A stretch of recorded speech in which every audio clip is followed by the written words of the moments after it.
Herkese merhabalar, hoş geldiniz. Ben Cumhur Eşin. Almanya habercisi devam ediyor. Bugün Almanya'da yaşayanlar için çok önemli olabilecek bir konuya değineceğim. İş görüşmelerinde konu maaş müzakerelerine geldiğinde size çok etki edecek olan 3 tane detaydan bahsedeceğim. Bu 3 tane detayı sakın kaçırmayın. Şu ana kadar bunlarla karşılaşmamış olabilirsiniz ama herhangi bir yeni işe başlama durumu olduğunda veya iş aradığınızda İş görüşmelerinde çok işinize yarayacak olan bilgileri bugün sizinle paylaşacağım.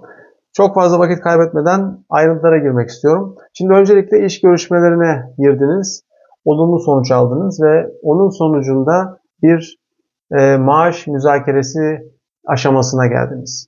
Bu durumda dikkat etmeniz gereken bazı hususlar var Almanya'da.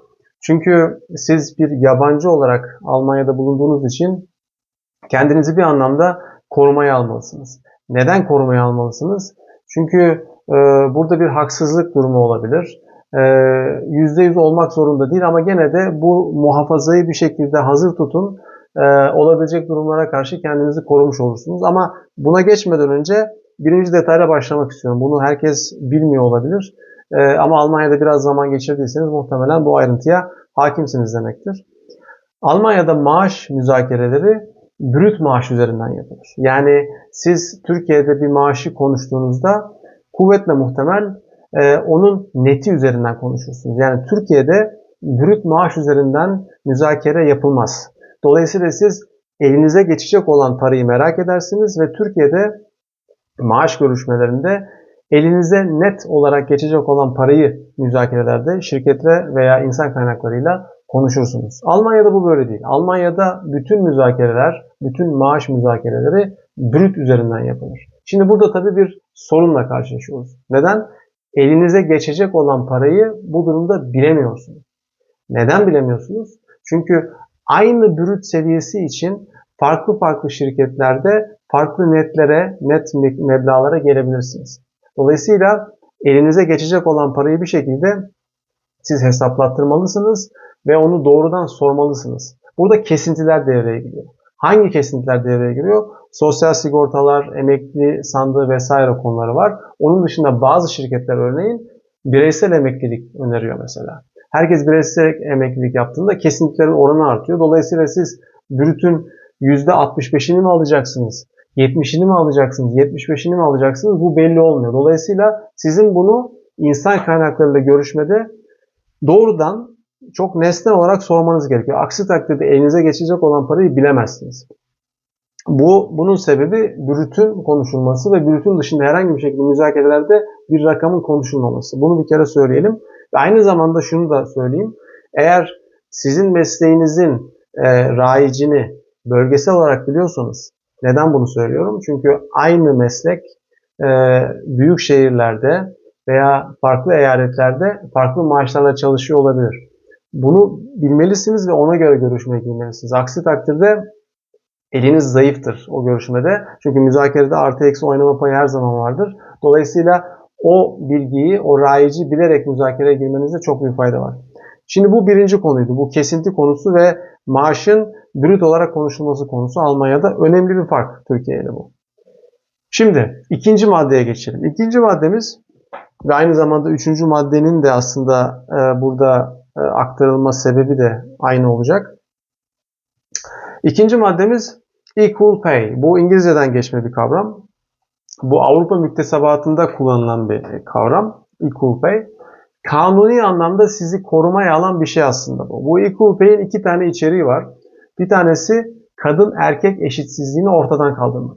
Yani aynı işi yapan kadınların ve erkeklerin aynı maaşı alması için ortaya konmuş olan bir kanuni yükümlülük bu. Bu ortaya çıktığında cezai yükümlülükler ortaya geliyor veya ortaya konuyor.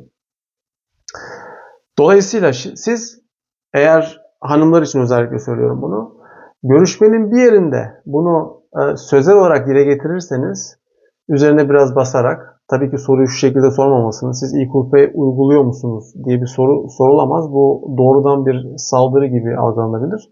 Siz şunu şu cümlenin içerisinde kullanabilirsiniz. Eminim ki siz equal pay uyguluyorsunuz. Dolayısıyla ben bu maaş skalasının şuraya gelmesini zaten uygun buluyorum gibi bir cümle kurarsanız o aba altından sopa göstermek demektir. Yani bu sizin bilinç seviyenizi gösterir. Bir şekilde o şirket veya o insan kaynakları bir hizaya girer. Sizin bilgi seviyenizin çok üstte olduğunu ve kanunen kendinizi koruyacak durumda olduğunuzu fark eder. Bu anlamda Equal Pay'i önemsiyorum. Equal Pay'in içerisinde kadın erkek eşitliği veya eşitsizliğini engellemenin haricinde bir şey daha var. Taşeron olarak çalışan kişilerin belli bir süre sonra içeride sabit çalışanlarla aynı maaşı almasının gerekliliği maddesi var. Bunu da aynı şekilde sağlıyor. Bu bilgiyi de ilaveten vermiş olalım. Çünkü buna ihtiyacı olan taşeron olarak çalışıp daha sonrasında firmaya sabit olarak girmek isteyen insanlar da olabilir. Bu önemli bir madde. Dolayısıyla Equal Pay kavramını mutlaka bilin ve nasıl kullanacağınızı da bilin yeri geldiğinde. Son maddemiz gene önemli. Bu gene bir koz olarak kullanılabilir konuşmanın içerisinde. Tabi burada sözel yetkinliğinizin nasıl olduğunu bilmiyorum ama yeri geldiğinde bunu bir şekilde dile getirirseniz herhangi bir şekilde saldırgan, sözel bir şekilde değil ama kılıfına uydurup soru sormadan bunu gene kullanabilirsiniz. Bu maddemizin adı AGG. AGG bu bir kısaltma. Almanya'da çok bilinen bir kısaltma bu. Bunun uzatılmış hali veya orijinal hali Allgemeines Gleichbehandlungsgesetz, yani genel eşit muamele yasası. Bu neyi öngörüyor? Herkesin, bu kadın erkek için değil sadece, herkesin kökeninden bağımsız olarak yaptığı işte aynı işi yapıyorsa aynı maaşı alması demek. Yani bunu amaçlıyor. Aslında başka haklar için de amaçlıyor. Sadece parasal anlamda bir amaç değil bu. Çünkü bu muamele konusu sadece parayla ilgili olmak zorunda değil. Şirketin içindeki sizin başkalarına nasıl muamele ettiğiniz, insanların mobbing görüp görmediği, aynı şartlarda mı çalıştığı vesaire, üstlerin astlarına hepsine aynı şekilde davranıp davranmadığı vesaire. Bütün bu konuları da, yani insan hakları ile ilgili bütün konuları kapsayan bir şey bu. Dolayısıyla Equal Pay'den daha kapsamlı bir şey bu AGG ve çok önemli bir şeydir Almanya'da. AGG'yi fark ettiğinizde ve bunu kullanacak duruma geldiğinizde biraz daha kendinizi rahat hissedersiniz. Çünkü artık sizinle kolay oynanamaz. Bunu neden özellikle söylüyorum? Çünkü ne yazık ki, yani bu tabii ki herkes için geçerli değil. Aynı şartlarda çalışan yabancı kökenli çok insan var. Ama ne yazık ki aynı şartlarda çalışmayan yabancı kökenli insan da çok. Yani bu parasal anlamda olabilir, başka anlamda da olabilir. Dolayısıyla siz bunları müzakerelerin belli yerlerinde böyle cümlelerin içerisine mantıklı ve taktiksel olarak yedirerek eğer müzakerelerinizi yürütürseniz ben kendiniz açısından çok daha avantajlı olabileceğinizi düşünüyorum. Çünkü bunları kullandığınızda insanlar ürkebilir. Yani doğrudan veya dolaylı olarak. Yani o bilinçte bir şey olmasa bile bilinç altında bir korku yaratabilir ve bu sizin için faydalı bir korku olabilir bence. O yüzden bu AGG'yi tekrardan söylemek istiyorum. Aynı şekilde Equal Pay için de geçerli bu. Müzakerelerde, uygun yerlerde bunları kullandığınızda sizin avantajınıza döneceğini düşünüyorum. Bu iki kanun maddesinin. Dolayısıyla bu şekilde maaş müzakereyle ilgili olarak size 3 tane detaydan bahsettim. Bunların size çok faydalı olacağını düşünüyorum. Kısaca tekrardan özetlemek gerekirse maaşların brüt konuşulmasından bahsettik kesintiler sebebiyle. Buna dikkat edin. Ayrıntılarını doğrudan sorarak öğrenin. Elinize ne kadar net geçeceğini İK'dan öğrenerek müzakerelerden mutlaka çıkın. Equal Pay özellikle hanımlar için kullanılabilecek veya taşeron olarak çalışanlar için kullanılabilecek bir madde.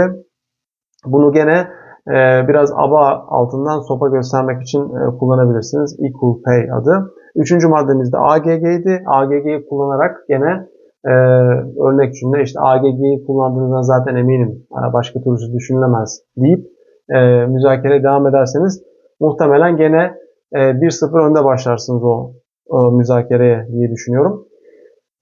Söyleyeceklerim iş görüşmelerinde, özellikle maaş müzakerelerinde bunlardı. Bunlara çok dikkat edin. Umarım bu video da sizin için çok faydalı olmuştur.